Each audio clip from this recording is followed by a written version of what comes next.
பிதாவாகிய தேவனையும் ஆண்டவர் இயேசுவையும் அறிகிற அறிவினாலே கிருபையின் சமாதானம் பெருகுவதாக.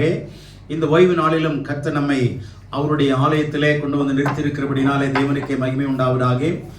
இந்த செய்தியை கேட்கிற தேவனுடைய பிள்ளைகள் யாவரும் ஆன்லைன் மூலமாய் தேவனுடைய செய்தியை கேட்கிற இருக்கிற தேவனுடைய பிள்ளைகளையும் இயேசுவின் நாமத்தினால் வாழ்த்துவது மகிழ்ச்சி அடைகிறேன். இந்த செய்தியின் தலைப்பாக great plan and purpose of God.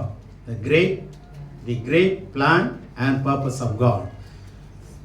தேவனுடைய மகத்தான திட்டமும் நோக்கமும், தேவனுடைய மகத்தான அல்லது பெரிய திட்டமும் நோக்கமும் என்னங்கிறத நம்ம இந்த 7ஆம் அதிகாரம், ஆதியாகமம் 7ஆம் அதிகாரம் 3-4 வசனங்களை வாசிப்பாங்க, கேட்போம்.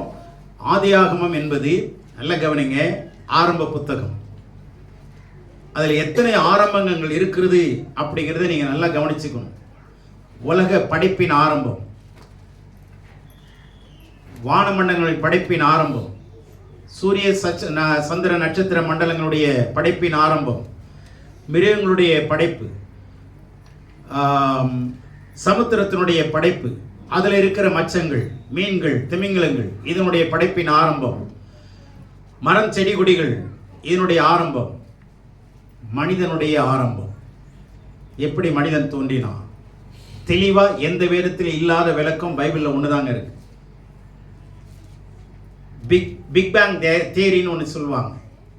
சூரியனிலிருந்து ஒரு பகுதி கீழே எரிஞ்சு அதாவது இங்கே கீழே விழுந்து அது தண்ணியில நனைஞ்சு அது என்ன வச்சா பூமியா மாறுச்சுன்னு சொல்லி அந்த தியரி சொல்லுது.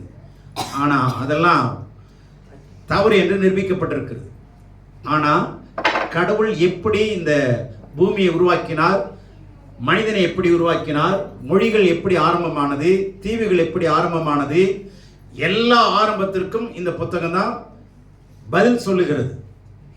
ஆமென். பிசாசுக்கு 2 புத்தகம் பிடிக்காது.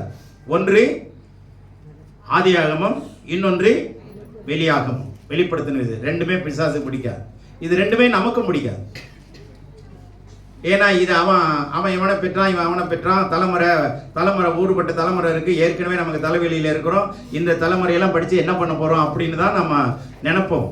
ஆனால் இதனுடைய மகத்துவங்களை நீங்கள் ஆராயும் போது ஆண்டவர் எவ்வளவு சர்வ ஞானமுள்ளவர் என்பதை நாம் அறிந்து கொள்ள முடியும். ஆமென். ஆகவே ஆதியாகமத்தின் புஸ்தகம் மிக மிக ஆழமான புத்தகம். பாயில் விதியை கண்டுபிடித்த Robert Boyle, father of scientist, அவர் என்ன சொல்றாருன்னா, Bible and science go hand in hand. வேதமும் விஞ்ஞானமும் கையோடு கைகோர்த்து போகும். வேதமும் விஞ்ஞானங்களும் என்ன செய்தான்? கையோடு கைகோர்த்து போகுதுன்னு சொல்றார். ஆல்பர்ட் ஐன்ஸ்டீன் அவருடைய கூற்று பாருங்க, ஐசக் நியூட்டன் எல்லாமே சொல்றாங்க வேதம் உண்மையானது, வேதத்தினுடைய சத்திய உண்மையானது என்று அவர்கள் நிரூபித்திருக்கிறார். ஆகவே தேவன் மனிதனை படைத்து அவன் தனிமையா இருப்பது நல்லதல்ல என்று சொல்லி அவனை குடும்பமாய் மாற்றினார். பிறகு குடும்பம் தனியா இருக்கக்கூடாது என்று சொல்லி அந்த குடும்பத்தை சபையோடு இணைத்தார். ஆமென். ஆகவே அதனுடைய வரலாறு நம்ம பார்ப்போம். இப்போ ஆதாமுடைய வம்சம்,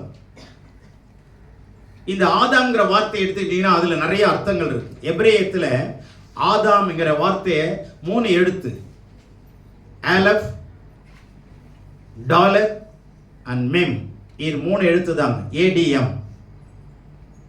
இது 3 பார்த்தீங்கன்னா அதுல 3 தலைமுறை அதிலே வந்துடும். Abraham, A for Abraham, D for David, M for மெசியா.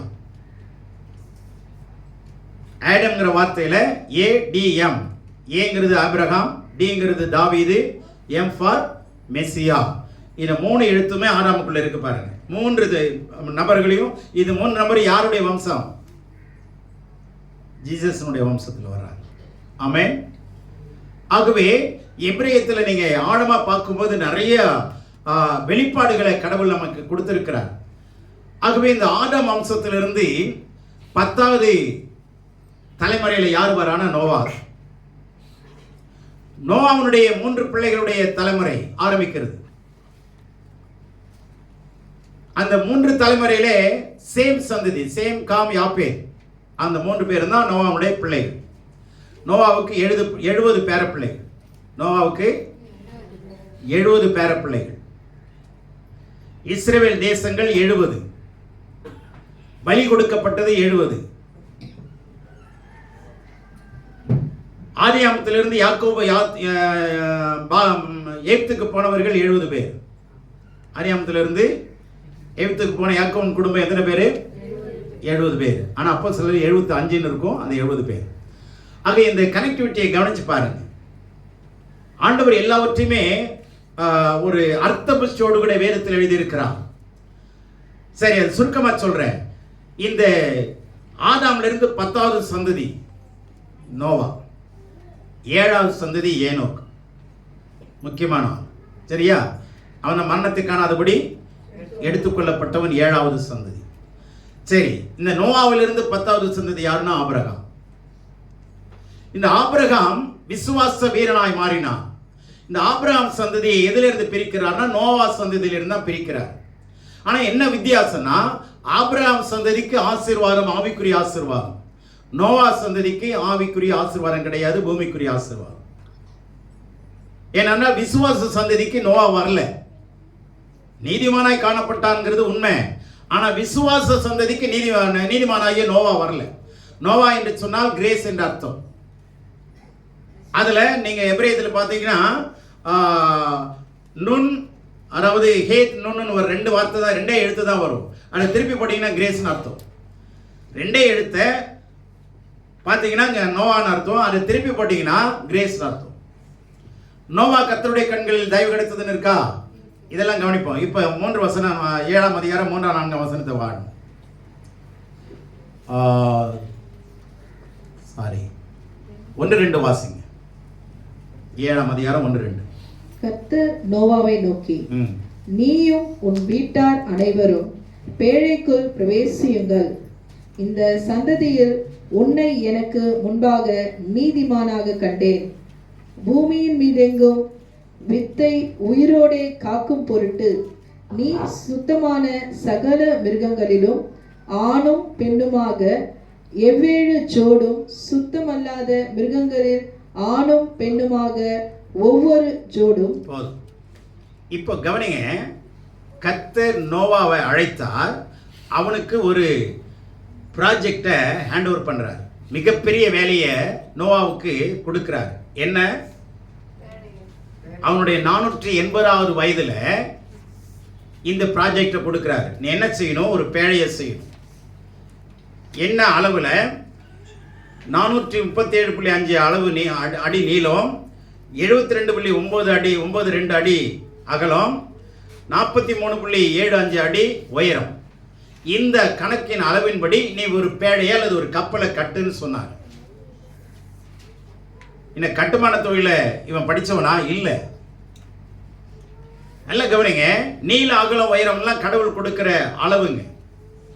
இந்த அளவுல ஒரு அற்புதம் இருக்கு. அதை இப்ப சொல்ல நேரம் இல்லை, அது உங்களுக்கு புரியாது.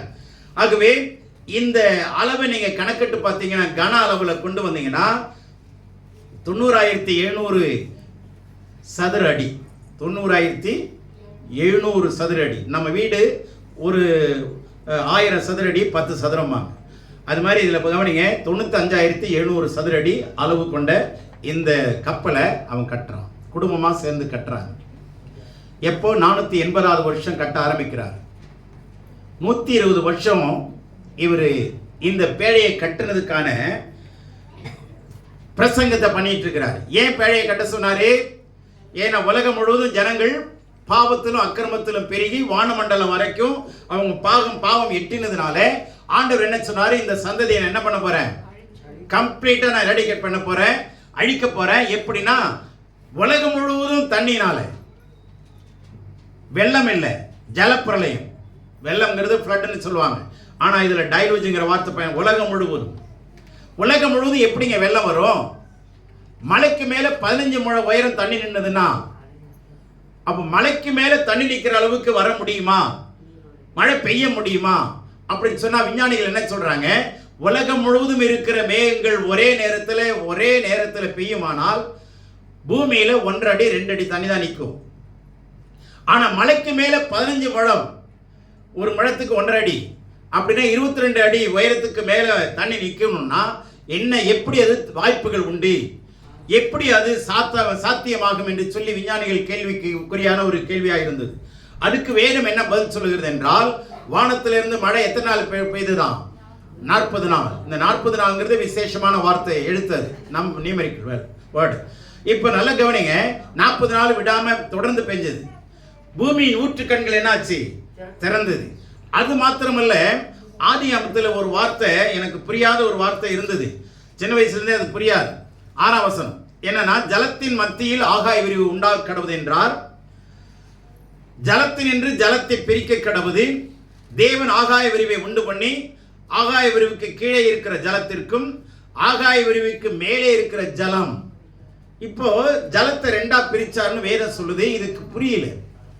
இது விஞ்ஞானம் என்ன சொல்லுதுன்னா, தண்ணிய உரைய வச்சு ஜல திரையாக்கி உலகம் முழுவதும் அது உருண்டையா குளோப் மாதிரி அதுக்குள்ளதான் மனுஷனை வாழ வச்சிருந்தாரு. அதுக்கு பேரு வாட்டர் கேனப்பின்னு சொல்லுவாங்க, ஜலத்திரை. அது எவ்வளவு அகலமா இருந்ததுனாலும் தெரியாது. இவ்வளவு அகலமா இருந்ததா, அதுக்கு எவ்வளவு அகலமா இருந்ததுன்னு தெரியாது. அவ்வளவு அகலம் உள்ள ஜலத்திரையில மனுஷனை ஏசிக்குள்ள வச்சிருந்தார். உலகம் முழுவதும் ஏசிக்குள்ளனா எப்படி இருக்கும்? உலகம் முழுவதும் ஏசியா இருந்ததுன்னா எப்படி இருக்கும்? அதனாலதான் மனுஷர்கள் எத்தனை வருஷம் ஆழமா வாழ முடிஞ்சிச்சு? 900 வருஷத்துக்கு மேல. இப்ப அந்த ஜலத்திரை உடையும் போது தண்ணி என்ன ஆகுது? அந்த ஜலத்திரையெல்லாம் உடைஞ்சிருச்சு. பூமியின் ஊற்றுக்கண்கள் பெருகிருச்சு. வானத்திலிருந்து 40 நாள் தண்ணி. இப்போ பாசிபிலிட்டிஸ் இருக்கா? இருக்கு. விஞ்ஞானம் பதில் சொல்லுகிறது. விஞ்ஞானிகள் அதை ஏற்றுக்கொள்ளுகிறார்கள்.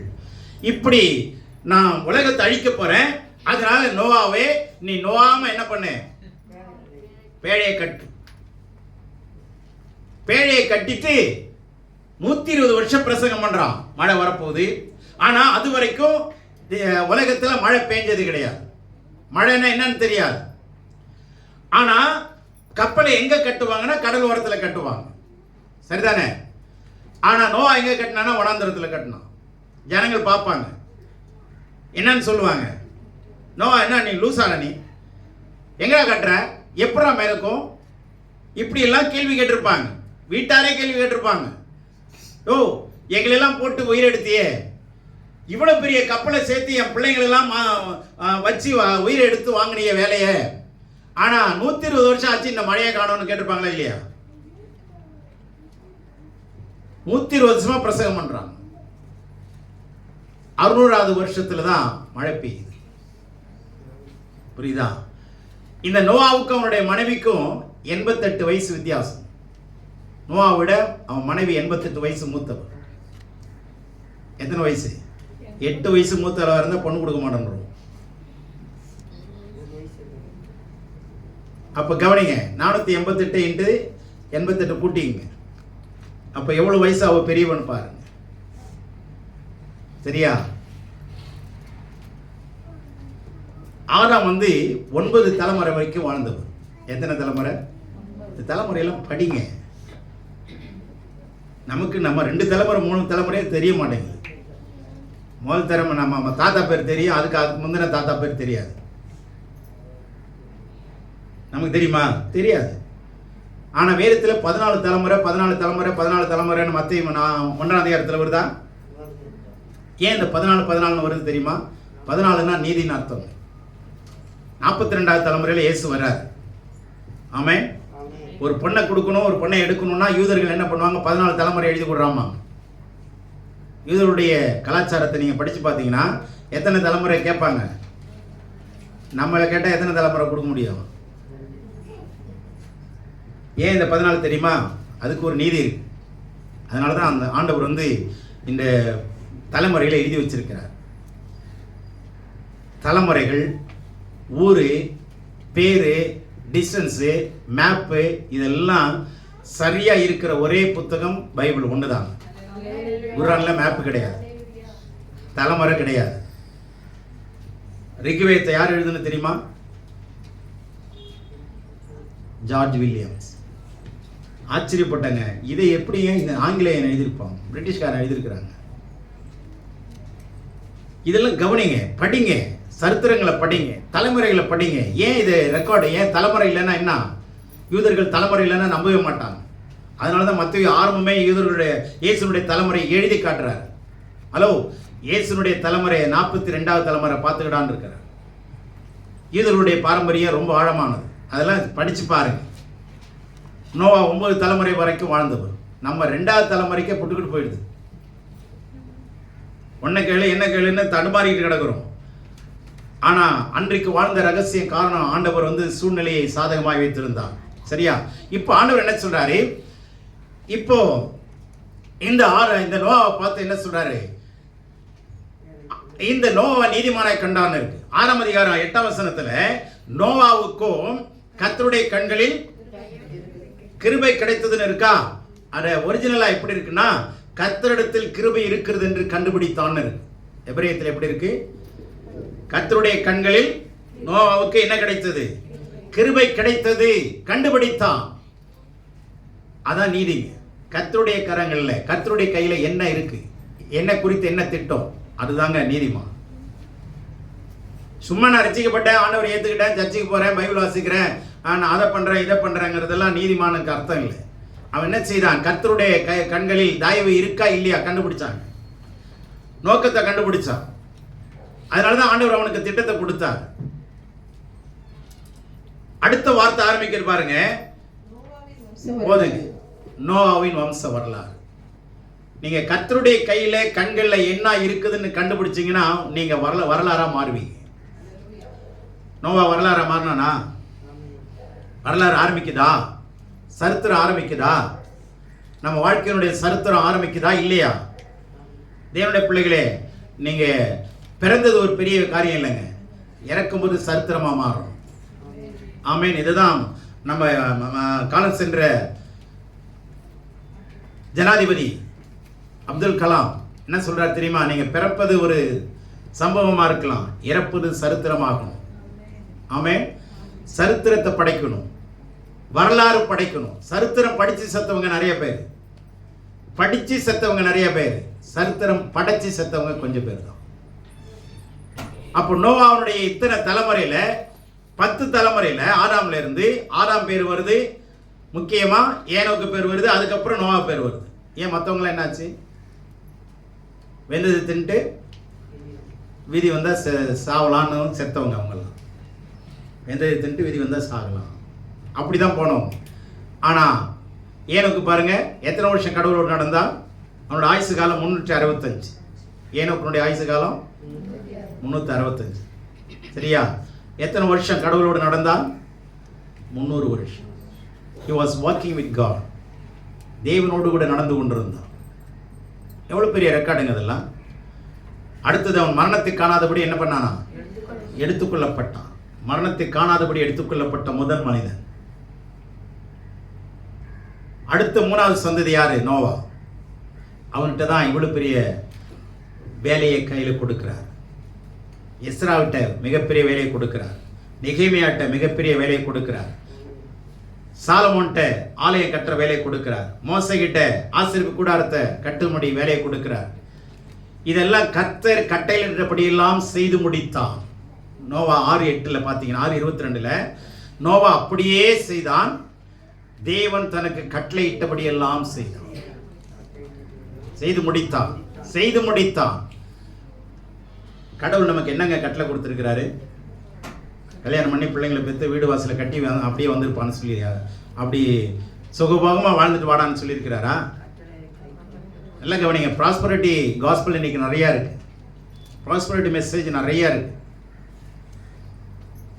நீ நல்லா இருப்ப, நீ வாழ்ந்திருப்ப, உயர்ந்திருப்ப. ஆனால் எப்போ? கட்டளையின்படி கீழ்ப்படித்தான்.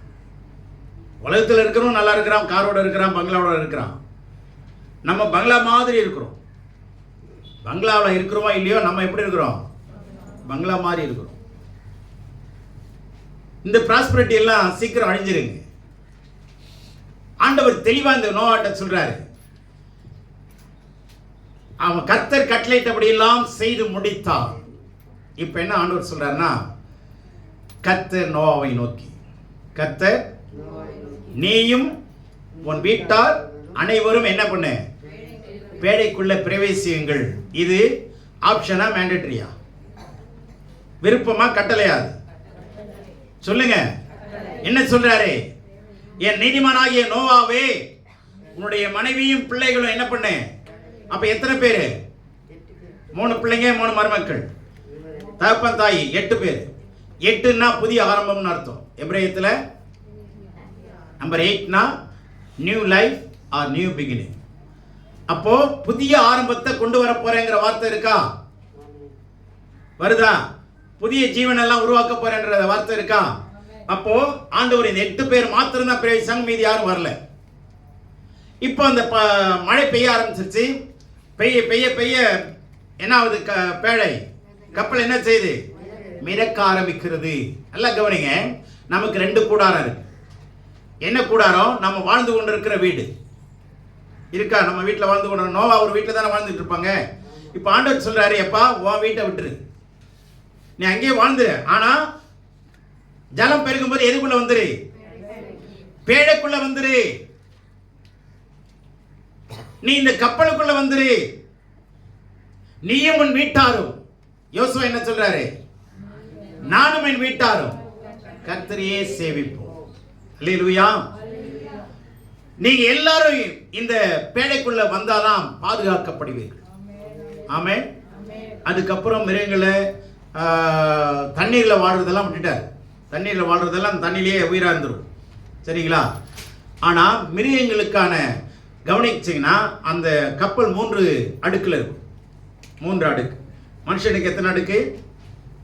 ஆவி, ஆத்மா, சரீரம் 3 இருக்கா? கடவுளுக்கு பிதாகுமார பரிசுத்தாவி 3 இருக்கா? பிசாசுக்கு சாத்தான், வலுசர்ப்பம், கள்ள தீர்க்கதரிசி 3 இருக்கா?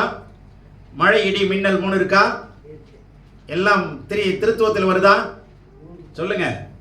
திருத்துவத்தில் இருக்கா இல்லையா? எல்லாமே இருக்கு. இதுலயும் 3 தட்டுங்க. இதுல மிருகங்களை, ஆடுகள், மாடுகள்லாம் உள்ள இருந்தது. மிருகங்கள்லாம் உள்ள இருந்தது. இதனுடைய கணக்கை அமெரிக்க விஞ்ஞானி கணக்கு பண்றாரு. வெளிநாட்டில் இருக்கிற ஒரு ரயில் பெட்டி, அதுல 500 ஆடுகள், கொடுத்த ஆடுகளை உள்ள வைக்க முடியுமா? இந்த 500 கம்பார்ட்மெண்ட் எடுத்துங்க. சாரி, ஒரு 500 கம்பார்ட்மெண்ட்ல ஒரு கம்பார்ட்மெண்ட்ல 250 கொழுத்த ஆடுகளை உள்ள வைக்க முடியுமா? நிக்க வைக்க முடியுமா? அப்ப 500 × 250 கணக்கு பண்ணீங்கன்னா, அதுல கவனிச்சீங்கன்னா 1200, அதாவது 1,25,000 மிருகங்களை உள்ள வைக்க முடியும். 1,00,000 வைக்க முடியும். கெப்பாசிட்டி 1,25,000 மிருகங்களை உள்ள வைக்க முடிகிற அளவுக்கு ஆண்டவர் கட்ட சொல்லியிருக்காரு. ஆனா ஆண்டவர் ஏற்றுக்குள்ள வச்சது எத்தனைன்னா 35,000 மிருகங்கள் தான். அப்ப எவ்வளவு பெருசுங்கிறத கவனிங்க. மீதி இடத்த எதுக்குன்னா, அந்த மிருகங்களுக்கான சாப்பாடு கொடுக்கறதுக்கு, ஆகாரத்தை ஸ்டோர் பண்றதுக்கு தான் மீதியான இடம். ஆண்டவர் எவ்வளவு ஞானமுள்ள இருப்பாரு. சரிங்களா? ஆனா அது உள்ள இருந்தது 35,000 தான் போதுமானது. மீதி இடத்த எதுக்காக தான்? ஸ்டோரேஜுக்கு. ஆனா அதுலயும் 2 பிரிவு இருந்தது. என்னன்னா, எல்லா மிருகங்களும் எல்லா நேரத்திலையும் சாப்பிடாது. அதுல 2 வகையா இருக்கு. ஹைபர்னேஷன், ஆஸ்டிவேஷன் 2 வார்த்தை சொல்லுவாங்க. என்னன்னா, குளிர்கால ஃபாஸ்டிங்ல இருக்கும் சில மிருகங்கள். சரியா? சில மிருகங்கள் கோடை காலத்துல ஃபாஸ்டிங் இருக்கும். அப்ப அதனால ஸ்டோரேஜ் நமக்கு போதுமான அளவுக்கு இருக்கும். இப்படிதான் நோவாவுக்கு திட்டங்களை கொடுத்து நடத்தி, நீ என்ன பண்ணு, நீ உன் வீட்டார் என்ன பண்ணுங்க, உள்ள போயிடுங்கன்னு சொல்லிட்டு அந்த கப்பலுக்கு அடியில் எதை பூச வச்சாரு? ஏன் கீழ் பூசணும்? தண்ணினால என்ன பண்ண, தண்ணியும் உள்ள வந்துடக்கூடாது, தண்ணினால மரமும் என்ன பண்ணக்கூடாது, கெட்டக்கூடாது. ஆகவே அதுபோல இயேசுவின் இரத்தத்தினாலும் வசனத்தினாலையும் நம்ம காக்கப்படும்படி கர்த்தர் விரும்புகிறார். ஆமென். இப்போ பழைய ஏற்பாட்டில் பேழையை உண்டாக்குனார். சரியா? இப்போ புதிய ஏற்பாட்டில் என்ன சொல்ல வராரு? எப்பொழுதுமே நல்லா கவனிங்க. New Testament is concealed in the Old Testament. Old Testament is revealed in the New Testament. நல்லா கவனிங்க. புதிய ஏற்பாடு பழைய ஏற்பாட்டுக்குள்ள மறைந்திருக்கிறது. எப்பொழுதுமே 2ஐயுமே வெளிப்படுத்தணுங்க. வெளிப்பாடும், அதாவது பழைய ஏற்பாடு புதிய ஏற்பாடையும் நம்ம படிச்சு 2ஐயுமே கோரிலேட் பண்ணி வெளிப்பாடுகளை கொடுக்கணும். பழைய ஏற்பாடு வேணான்றவங்க ஊழியர்கள் நிறைய பேர் இருக்கிறாங்க. தவறான சத்தியம். பழைய ஏற்பாடு இல்லைன்னா புதிய ஏற்பாடை புரிஞ்சிக்க முடியாது. இப்போ பழைய ஏற்பாடு இல்லாமல் புதிய ஏற்பாடு மாத்திரம் கையில் கொடுத்தாங்கன்னா முதல் வார்த்தை என்ன ஆரம்பிக்குது? ஆபிரகாமுடைய வம்சம் வரலாறு. இந்த ஆபிரகாம் யாருன்னு எதில் தான் படிக்கணும்? அதே இல்லைன்னா அப்புறம் எப்படி உங்களுக்கு தெரியும்? அதனால தான் பழைய ஏற்பாடு எல்லா கேள்விக்கும் பதில் சொல்லக்கூடிய மிக முக்கியமான புத்தகம். அதை நம்ம அதிகமாக படிக்க மாட்டோம், புதிய ஏற்பாடு தான் படிப்போம். தவறு அது. ஆகவே பழைய ஏற்பாட்டில் என்ன இருக்கு அப்படின்னா புதிய ஏற்பாடு மறைஞ்சிருக்கு. யோசுவாவை எடுத்துக்கிட்டீங்கன்னா பழைய ஏற்பாட்டில் இருக்கிற புதிய ஏற்பாட்டு தலைவர். மோசே பழைய ஏற்பாட்டு தலைவர். யோசுவா பழைய ஏற்பாட்டில் இருக்கிற புதிய ஏற்பாட்டு தலைவர். இதெல்லாம் கண்டுபிடிச்சு படிக்கணும். பழைய ஏற்பாடு புதிய ஏற்பாட்டில் வெளிப்படுத்தப்பட்டிருக்கு. இது ரெண்டையும் அந்த கண்ணோட்டத்தோட படிக்கணும். இப்ப பழைய ஏற்பாட்டில் பேழையை உருவாக்கினார். புதிய ஏற்பாட்டில் என்ன பேழையை உருவாக்கினாரு? எங்க உருவாக்கினாரு சொல்லுங்க பார்க்கலாம். புதிய ஏற்பாட்டை ஒரு பேழையை உருவாக்கினார். எங்க? எந்த அதிகாரத்தில்? எந்த புத்தகத்தில்? மார்க் 16 மத்தேயு 16:18 படிங்க. மேலும் நான் உனக்கு சொல்லுகிறேன், நீ பேதுருவா இருக்கிறாய், இந்த கல்லின் மேல் என் சபையை கட்டுவேன், பாதாளத்தின் வாசல்கள் அதை மேற்கொள்வதில்லை. இந்த கல்லின் மேல், ரெண்டு பேர் அங்க இருக்கிறாங்க. இயேசு இருக்கிறார், இன்னொருத்தர் பேதுரு இருக்கிறார். அங்க ரெண்டு பேருக்குள்ள கிரீக் வேர்டு பாத்தீங்கன்னா பெட்ராஸ்ங்கிற ரெண்டு வேர்டு பயன்படுத்தப்பட்டிருக்கு. பெட்ராஸ்ங்கிறது பீட்டர், பெட்ராங்கிறது இயேசு. பெட்ராஸ்னா சின்ன கல், ஸ்மால் ஸ்டோன் அர்த்தம். பெட்ரா அப்படின்னா கிரேட் ஸ்டோன் அர்த்தம். இதுதான் ஆர்சிகாரங்க என்ன பண்ணிட்டாங்க, பேதுருவை தான் மையப்படுத்தி ஆண்டவர் வந்து சபையை அவர் மேல கட்டிட்டாரு. பேதுரு உயிருள்ள மனுஷன் தானே, அவன் மேல எப்படி கட்டுறது? கொஞ்சமாவது யோசனை வேணுமா இல்லையா? ஆண்டவர் என்ன சொன்னாரு? இந்த கல்லின் மேல்னு அவர் தான் சொல்லிட்டாரு. அவர் தான் கிரேட் ஸ்டோன், கார்னர் ஸ்டோரும் அவர் தான். ஆமென். அவர் மேல என்னத்தை கட்டுவேனாரு? இதுதான் பேழை. புதிய ஏற்பாட்டு பேழை என்னது? சபை. அதை என்ன பண்ணாதான்? Gates of hell will not prevail. Amen. பாதாளத்தின் வாசல் என்ன பண்ணாதான்? மேற்கொள்ள முடியாது. பாதாளத்தின் வாசல் வரைக்கும் போனால் அதை இந்த சபை என்ன பண்ண முடியாது? அசைக்கவே முடியாது. பழைய ஏற்பாட்டில் இயேசுவே நோவா வச்சு தேவன் என்ன பண்ணாரு? பேழையை கட்டினாரு. அது இன்னைக்கும் கண்டுபிடிக்கப்பட்டிருக்கு. அரராத் மலையில் இருக்கு, கண்டுபிடிச்சிட்டாங்க. பனிமுட்டத்தினால மூடப்பட்டிருந்த ஐஸ் பார்னால மூடி இருந்தது, பத்திரமா இருந்தது. அது உருக ஆரம்பிச்சோன்னே கண்டுபிடிச்சிட்டாங்க. அரராத் மலையில் கண்டுபிடிச்சு இன்னைக்கும் அடையாளமாக வச்சிருக்கிறாங்க. நாமும் சபைக்கு அடையாளமாக நாம மாறும். சபை என்பது கட்டிடம் இல்லை. நாமெல்லாம் church is nothing but living organ. Amen. சபை என்பது உயிரோட்டமுள்ள ஒன்று, உயிரோட்டமுள்ள ஒன்று. அதனால தான் நான் சொன்னேன், நீங்களும் நானும் நடமாடும் தேவாலயங்கள். சொல்லுங்க, பக்கத்தில் பார்த்து சொல்லுங்க, நீங்களும் நானும். ஆமா, இன்னைக்கு நடனம் ஆடிட்டு கிடக்கு சபையே. என்ன பண்ணிட்டு கிடக்குது? நடனம் ஆடிட்டு கிடக்கு. சத்தியம் இல்லை, சத்தியத்தை விட்டாங்க, எல்லாம் டான்ஸ் ஆடிட்டு கிடக்குறான். சத்தியம் எங்கேயோ போயிடுச்சு, சத்தியம் தெரியாம பண்ணிட்டு இருக்கிறாங்க. அதனால நல்லா கவனிங்க. ஆண்டவர் இந்த சபையை உருவாக்கினார். இதை என்ன மேற்கொள்ளாதான்? பாதாளத்தின் வாசல்கள் மேற்கொள்ள முடியாது. யோசுவாட்ட சொன்னாரு, யோசுவாவே be strong and courageous. ஆமென். உயிரோடு இருக்க நாளும் ஒருத்தன் கூட உனக்கு முன்னாடி நிற்க முடியாது. எவ்வளவு பெரிய விஷயங்க அது. உயிரோடு இருக்கிற வரைக்கும் ஒருவனும் உனக்கு முன்பாக என்ன பண்ண முடியாது? நிற்க முடியாது. உனக்கு முன்னாடி நிற்க முடியாது. nobody can stand against you. ஆமென். எவ்வளவு பெரிய விஷயம். அப்ப நம்ம கடவுளுடைய பிரதிநிதியா நம்ம உலகத்தில் நம்மளை வச்சிருக்கிறாரா? பார்வோனுக்கு முன்னாடி மோசேக்கு முன்னாடி பார்வோன் நிற்க முடியலங்க. மோசேக்கு முன்னாடி சொல்லுங்க, பார்வோன் என்னமா கர்ணம் போட்டான். ஒரு மூணு வாரியை மாத்திரம் திருப்பி செஞ்சு பார்த்தாங்க. மந்திரவாதியெல்லாம் முடிஞ்சிச்சு. மீதியெல்லாம் என்ன பண்ண முடியல? ஒன்றும் பண்ண முடியல. கடைசியில் அவனும் அவனுடைய எல்லா மந்திரிமார்களும் எல்லா பிரதான ரதங்களோடு கூட எங்க போய் அழிஞ்சாங்க? செங்கடல் அழிஞ்சாங்க. மோசைக்கு முன்னாடி ஒருவன் நிற்க முடியாது. என்னுடைய பிள்ளைகளை உங்களுக்கு முன்னாடி ஒருவன் நிற்க முடியாது. எப்போ தெரியுமா? பேழைக்குள்ள வந்துட்டீங்கன்னா. அதாங்க ரொம்ப முக்கியம். பேழைக்குள்ள வந்துடும். வீடு முக்கியம், ஆனால் வீடு அழிஞ்சிடும். சபை ஒரு நாள் அழியாது. பேழை ஒரு நாள் அழிக்கவும் முடியாது. முடியுமா? வீட்டுக்குள்ள அட்ஜஸ்ட் பண்ணி இருந்திருக்கிறோம்ல. சபையிலையும் பிரச்சனை வந்தால் என்ன பண்ணிக்கணும்? அட்ஜஸ்ட் பண்ணி சரி பண்ணிக்கணும். அட்ஜஸ்ட் பண்ண வேண்டிய அவசியம் இல்லை, காம்ப்ரமைஸ் பண்ண வேண்டிய அவசியம் இல்லை. ஒருத்தர் மன்னிப்பு கேட்டு சரியாகி என்ன பண்ணிக்கணும்? சீர்பொருந்திக்கணும். சபை விட்டு எந்த காரணத்துக்குண்டு பேழை விட்டு வெளியே போனா என்ன? அது பேழை விட்டு வெளியே போக முடியாது. ஏன்னா கதவை யார் அடைச்சது? சொல்லுங்களேன். கர்த்தர் அடைச்சாருங்க. நம்ம ஆளுங்க கர்த்தர் அடைச்சதையும் தாண்டி போகக்கூடிய வல்லமை உடையவர்களாக இருக்கிறார். நீ அடைச்ச, நான் வெளியே போய் பார்க்கிறேன் பாரு. கதவை அடைச்சிட்டாரு. சைடில் ஜன்னல் வைக்க முடியுமா?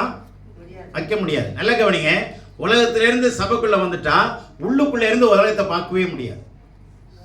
உள்ளுக்குள்ள இருந்து என்ன பார்க்க முடியாது? பார்க்க சான்ஸே கிடையாதுங்க. உள்ளுக்குள்ள வந்துட்டா உலகம் தெரியாது. உலகத்தில் இருக்கிறவங்களுக்கு உள்ளுக்குள்ள நடக்கிறது தெரியாது. ஆமென். இது ஒரு மகத்தான உலகம். இது தேவன் ஆண்டு கொண்டிருக்கிற உலகம். இந்த சின்ன கப்பலுக்குள்ள கடவுளுடைய ஆளுகை நிறைய இருக்கு. கடவுளுடைய இன்ஸ்ட்ரக்ஷன் இருக்கு, கன்ஸ்ட்ரக்ஷன் இருக்கு. அல்லேலூயா. அங்கே கண்டிப்பு இருக்கு, நீதி இருக்கு, உபதேசம் இருக்கு. இதுக்கு நமக்கு தேவையான அத்தனை ஆகாரமும் உள்ள இருக்கு. அல்லேலூயா. அத்தனை ஆகாரமும் உள்ளுக்குள்ள இருக்கு. ஆகவே இந்த பேழைக்குள்ள இன்னொரு முக்கியமான விஷயத்தை சொல்றேன், நல்லா கவனிங்க. இந்த பேழைக்குள்ள கடவுள் வச்சாரு. சாவி அவர் கொண்டு போயிட்டாரு. ஆனா ஜன்னலை எங்க தான் வச்சாரு? அப்போ பார்க்க முடிகிற ஒரே இடம் எங்கதான்? ஆமா, எனக்கு உதவி வரும், ஒத்தாசை வரும் பருவங்களுக்கு நேராக என் வானத்துக்கு நேராக கண்களை ஏறெடுக்கிறேன். எங்க தான் பார்க்க முடியும்? வானத்தை தாங்க பார்க்க முடியும். சரியா? நம்முடைய பார்வை எப்படி இருந்துகிட்டே இருக்கணும்? பரலோகத்தை நோக்கி இருந்துகிட்டே இருக்கணும். மேலான வெளியே நாடுங்கள், மேலான வெளியே நாடுங்கள். இருக்கிற மிருகங்கள்லேயே மோசமான மிருகம் பண்ணி ஒண்ணுதாங்க. அது ஒரு நாளும் வானத்தை பார்த்த சரித்திரமே கிடையாது. அது என்னதான் பண்ணிட்டே இருக்கும்? தலையை குனிஞ்சா குனிஞ்சதுதான், நிமிர்ந்தா நிமிரவே நிமிராத ஒரே ஒரு மிருகம் அது ஒண்ணுதான். ஆந்திராவில் ஹைதராபாத்து கிட்ட நினைக்கிறேன், ஒரு பைபிள் காலேஜுக்கு போயிட்டு இருந்தேன். காரில் அழைச்சிட்டு போயிட்டு இருந்தாங்க. அப்போது ஆடுகள்லாம் கிராஸ் பண்ணிச்சு ரோட்டில். அந்த காரை நிறுத்திட்டு, இந்த ஆடு உங்களுக்கு பற்றி தெரியுமா, அந்த ஆட்டை பற்றி தெரியுமான்னாங்க. ஆடு தானாங்க என்ன? ஆமாம் சார், ஆடு தான்ண்ணா. ஆடு தான் ஐயா அப்படின்னாங்க. சரி, இது என்ன விசேஷம் இருக்குதுன்னு இந்த ஆட்டை கவனிங்க என்ன. ஒரு ஆடு மேலே பார்க்கவே இல்லைங்க. அப்படி தலையை போட்டுச்சு, அது பாட்டில் அது எவன் வந்து இடிச்சாலும் கவலை இல்லை. அது காரு வருது, அது பாட்டில் போகுது, பார்க்க கூட மாட்டேங்குது. அதுக்கு பேர் என்னன்னு கேட்டால் குரு ஆடுன்னா. குரு குரு குரு குருன்னு போயிட்டே இருக்குமா. அதுக்கு பேர் என்ன ஆடு? ஆமாம். அது போல் குருவுக்கு முன்னாடி நாமளும் என்ன பண்ணிட்டு இருக்கிறோம்? குரு குரு குருன்னு உட்காந்துருக்குறோம். எதை பற்றி கவலை இல்லை. ஆனால் பண்ணி எப்பதான் நட்சத்திரத்தை பார்க்கும், வானத்தை பார்க்குமா? காலை 4 காலையும் கட்டி கொம்பை விட்டு தூக்கணுன்னு தான் அப்புறம் யோசிக்குமா, அடேங்கப்பா இவ்வளோ பெரிய உலகத்திலே நம்ம வாழ்ந்தோம், ஐயோ இவ்வளோ நாள் தெரியாத வச்ச காலங்காயம் கட்டி விட்டானுங்களே.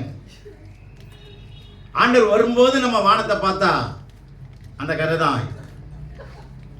அதனால தான் ஆபிரகாமை பார்த்து வானத்தை பாரு, உன்னுடைய நட்சத்திரத்தை எண்ண முடியுமான்னு பாரு. தேவனுடைய பிள்ளைகளை கவனிங்க. அங்கே பேழைக்குள்ளே இருந்து வானத்தை மாத்திரம் தாங்க நம்ம பார்க்கணும். கடவுளை நோக்கி தான் பார்க்கணும், எருசலேமை நோக்கி பார்க்கணும். ஆமென். சரி, அடுத்த ஒரு முக்கியமான விஷயம் 2வது வசனத்தில் இருப்பாங்க, 7:2 படிங்க.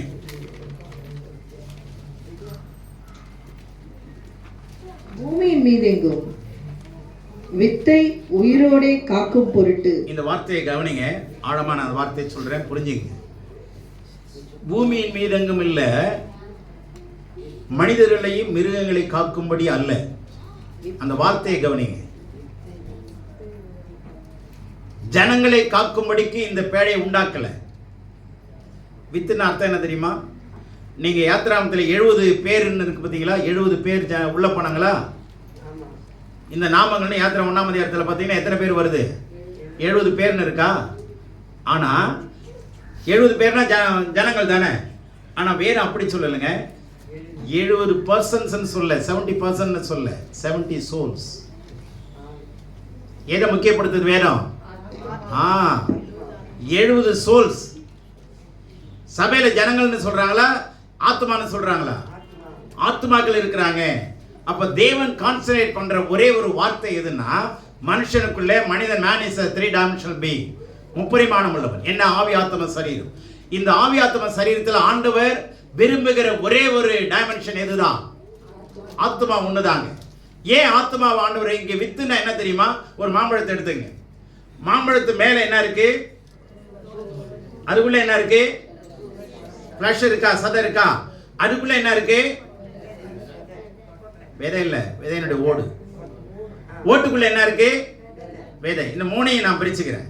உள்ளுக்குள்ள விதை, அது மேல இருக்கிற ஷெல், சரியா? ஓடு, அதுக்கு மேல ஃப்ளஷ்.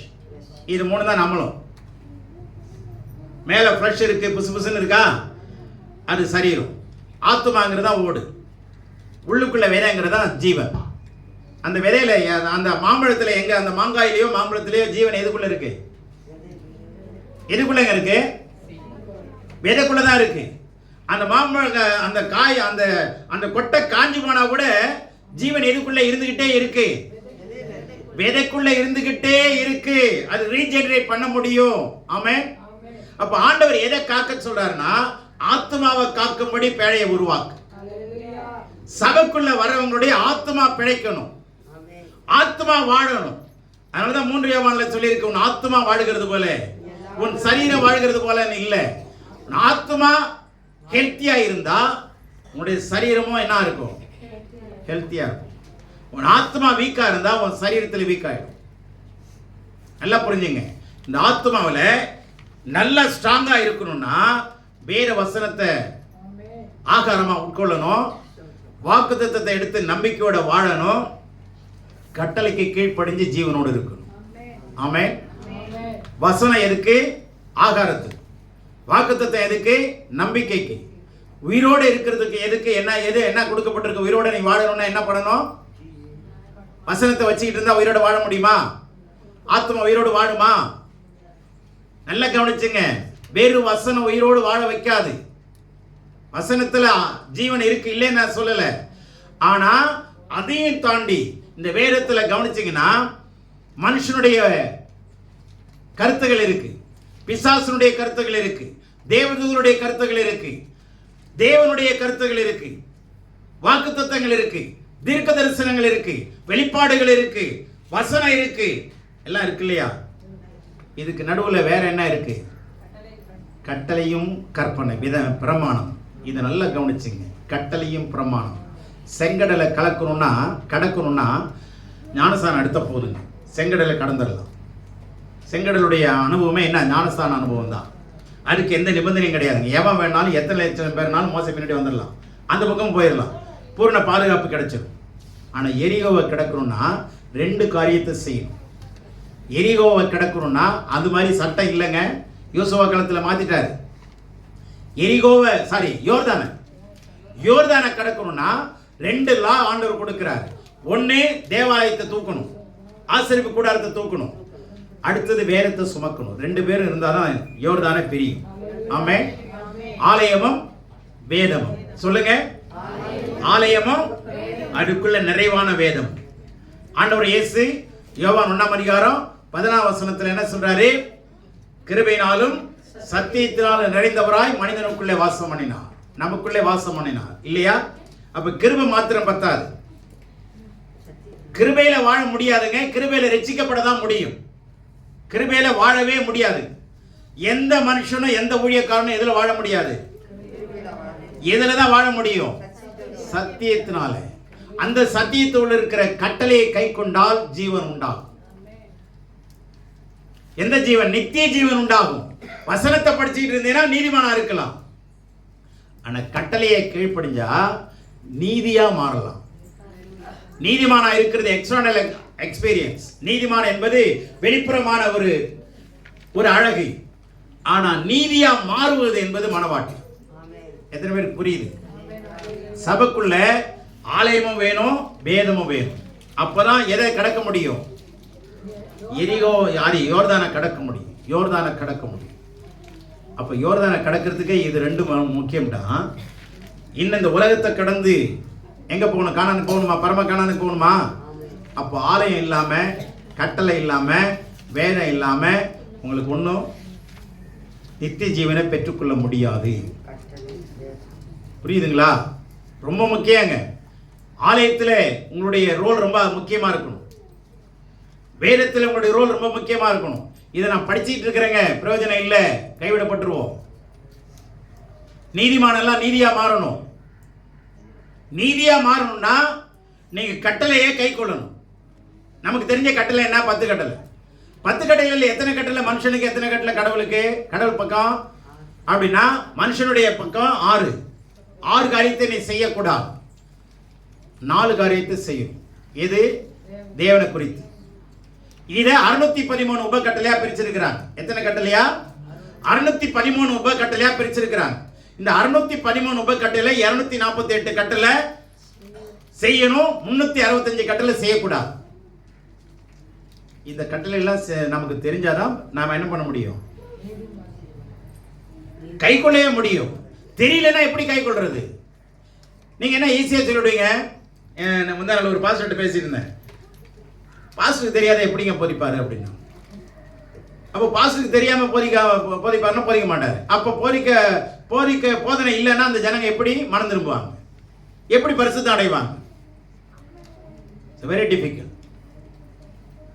அதனால நல்லா கவனிங்க. சத்தியம் நமக்கு கட்டளை வழியாக தெரியணும், பிரமாணங்கள் வழியாக தெரியணும். ஆகவே இந்த வேதமும் ஆலயம்னா என்ன அர்த்தம் தெரியுமா? வேதமும் ஆலயமா? ஆலயம்னா 2 விஷயத்தை நான் ஆழமா சொல்றேன், புரிஞ்சு கொள்ளுங்க. வேதங்கிறது பிரமாணம், ஆலயங்கிறது உறவு. புரிஞ்சுக்கிட்டீங்களா? இது 2 இருக்கணுங்க. சபைக்குள்ள உறவு இருக்கணும். இப்ப வேலைக்கு போறீங்க, எங்க மேனேஜர் மச்சான் அப்படின்னு சொல்லுவோம். வேலைக்கு போறோம், சம்பாதிக்க போறோம் இல்லையா? அங்கெல்லாம் உறவு கிடையாது, வரவுக்காக போறோம். உறவுக்காக போகலைங்க, எதுக்காக போறோம்? வரவுக்காக போறோம். ஆனா சபைக்கு என்ன வரணும்? கடவுளோடு உள்ள உறவோடு இருக்கணும். சபைக்குள்ள உறவு இல்லைன்னா உங்களுக்கு செலவு தான். சபைக்குள்ள உறவை நீங்க சரியா மெயின்டைன் பண்ணலன்னா வீணான செலவுகள் வரும். பேழைக்குள்ள சரியா நீங்க இருக்கலன்னா தேவனுடைய கோபத்துக்கு ஆளாகும். ஆமென். அப்ப சபைக்குள்ள உறவும் வேதமாகிய பிரமாணமும் 2 ஒண்ணா இருக்கணும். குடும்பத்துல கணவனுடைய கட்டளையை மனைவி கீழ்ப்படுகிறாங்க. கணவன் மனைவிங்கிற உறவுக்குள்ள இருக்கிறாங்க. உறவு இருக்குது, எது இருக்குது? கட்டளை இருக்கு. சரியா?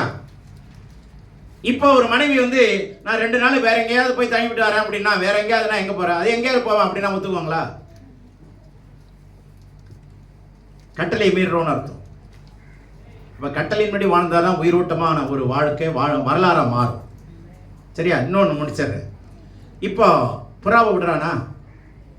சுருக்கமாக சொல்கிறேன். புறா நோவா பேழைக்குள்ளே விடுறான். பேழையிலேருந்து புறாவை வெளியே விடுறான். சரியா? அதை 2-3 தடவை விடுறாங்க இல்லையா?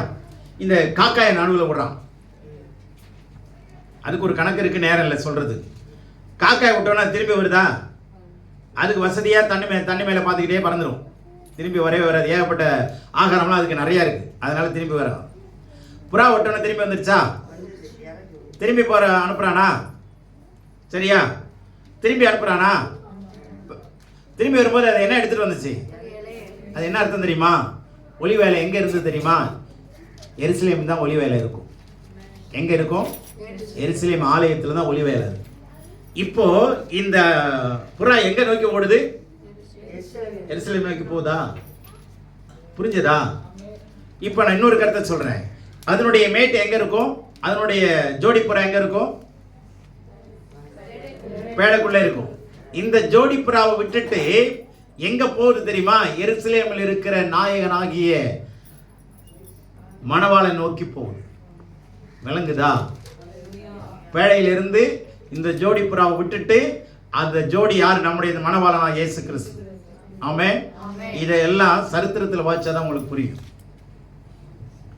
இந்த ஜோடி புறா விட்டுட்டு தான் எங்க போகுது? மணவாளன் எருசலேம்ல யார் இருக்கிறா? தேவனுடைய நாமம் அங்க இருக்கா? அங்க போய் கொத்திட்டு வருதா? அப்ப நல்லா புரிஞ்சுங்க, இந்த மணவாளனை விட்டுட்டு அந்த மணவாளனை தேடுற நாள் வரும். ஆமென். அதனால நல்லா புரிந்து கொள்ளுங்க, கடவுள் நம்மை இந்த சபையாகிய பேடையில கடவுள் வச்சிருக்கிறார். வரப்போகிறவர் மணவாளனா இயேசு. அல்லேலூயா. வரப்போகிறவர் நியாயாதிபதி கிடையாது. நிறைய பேர் ராஜாவா வரப்போறான்றாங்க, நியாயாதிபதியா வரப்போறான்றாங்க. எல்லாம் தவறான சத்தியம். மணவாளனா வரப்போறார். இப்ப மணவாளனுக்கு மணவாட்டி எப்படி இருக்கணும்? ஆயத்தமா இருக்கணும், பொருத்தமா இருக்கணுங்க. மணவாளனுக்கு மணவாட்டி என்ன பண்ணணும்? இங்க உலகத்துல பொருத்தம் பார்க்கறாங்களா? எத்தனை பொருத்தம் பார்ப்பாங்க தெரியுமா? உலகத்துல 10 பொருத்தம் பார்ப்பாங்க. அதுல 6 பொருத்தம் இருந்ததுன்னா ஓகேன்றுவாங்க. 7 பொருத்தம்னா இன்னும் கொஞ்சம் சந்தோஷம்ன்றுவாங்க. பொருத்தமே இல்லைன்னா ரிஜெக்ட் பண்ணி விட்டுருவாங்க. நம்ம ஆளுங்க பொருத்தத்துக்கு பதிலாக பொருத்தனை பண்ணுதுங்க. பொருத்தனை பண்ணியெல்லாம் மணவாளனை சம்பாதிச்சுக்க முடியாது. எப்தா ஒரு பொருத்தனை பண்ணான், மதிக்கெட்ட பொருத்தனை. என்ன தெரியுமா? அவனுக்கு சரித்திரம் தெரியும், ஆனா என்ன தெரியாது தெரியுமா? பிரமாணம் தெரியாது. பிரமாணம் தெரியாது. எப்தாவுக்கு பிரமாணம் தெரியாது, கற்பனை தெரியாது, கட்டளை தெரியல. அதனால தான் தப்பா முடிவெடுத்தான். ஆனா அந்த பிள்ளைய பலி செலுத்துறேன்னு சொன்னானா? ஆனா பலி செலுத்துறானா இல்லையா? நிறைய பேர் பலி செலுத்துறானாமா? பலி செலுத்தல. தேவ நரபலியை கேட்கிறவர் அல்ல. நல்லா புரிந்து கொள்ளுங்க. கடவுளை பத்தி புரிஞ்சுங்க. ஸ்டூடெண்ட்னா பாடத்தை படிப்பான், சீஷன்னா பாடத்தையும் படிப்பான், பாடத்தை கற்றுக் கொடுக்கிறவரையும் படிப்பான். பாடத்தையும் படிப்பான், பாடத்தை கற்றுக் கொடுக்கிற பரிசுத்த ஆவியானவரையும் கற்றுக்கொள்வான். அதனால சீஷன் வேற, ஸ்டூடெண்ட் வேற. ஆகவே நல்லா கவனிங்க. அதனால ஆண்டவர் சொல்றாரு, என்னிடத்தில் வந்து கற்றுக்கொள்ளுங்கள் சொல்றாரா? ஆகவே நம்ம சீஷத்துவத்துக்கு முதலாவது வரணுங்க. சபையில விசுவாசத்துல இருந்து எதுல மாறணும்? எதுல மாறணும்? சீஷனா மாறணும். சீஷத்துவத்துக்கு வந்தாதான் தலைமைத்துவத்துக்கு போக முடியும். அதான் முறை, கடவுள் வச்சிருக்கிற முறை. விசுவாசியாவே இருக்கிறான் அப்படின்னா அவங்க விச ஊசியா மாறிடுவாங்க.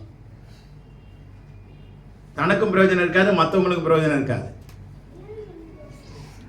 தேவனுடைய பிள்ளையே, நாம விசுவாச ஸ்டாண்டர்ட்ல இருந்து என்னவா மாறணும்? டிசைபிள்ஷிப்புக்கு வரணும். டிசைபிள்ஷிப்னா அர்த்தம் என்ன தெரியுமா? ரிலேஷனல் ஃபங்க்ஷன், உறவின் அடிப்படையில் செய்கிற காரியங்கள். அதுதான் வரணும். ஆண்டவரோடு கூட உறவு இருக்கும், சபையோடு உறவு இருக்கணும், உரசல் இருக்கக்கூடாது. வந்தமா பார்த்தமா போயிட்டே இருக்கணும், அவ்வளோதான். வேற எதுவும் இருக்கக்கூடாதுங்க. வந்தமா, அது நமக்கு பிரியமானவங்க பக்கத்தில் உட்காந்தமா, வேற யாராவது வந்தாங்கன்னா எழுந்து அந்த பக்கம் போயிடுவாங்க. அட இவ பக்கமாக நம்ம உட்காந்தோம், அடிப்போடி அப்படின்னு சொல்லிட்டு எழுந்து இன்னொரு பக்கம் போய் உட்காந்துருது. அப்போ இந்த உரசல்லாம் இருந்தால் வேலைக்காக உறவு இருக்கணும், பிரமாணம் இருக்கணும். அப்போ தான் நம்ம கடவுள் நம்மை ஆசீர்வதிப்பார். தேவன் தாமே நம்மை ஆசீர்வதிப்பாராக. ஆமென்.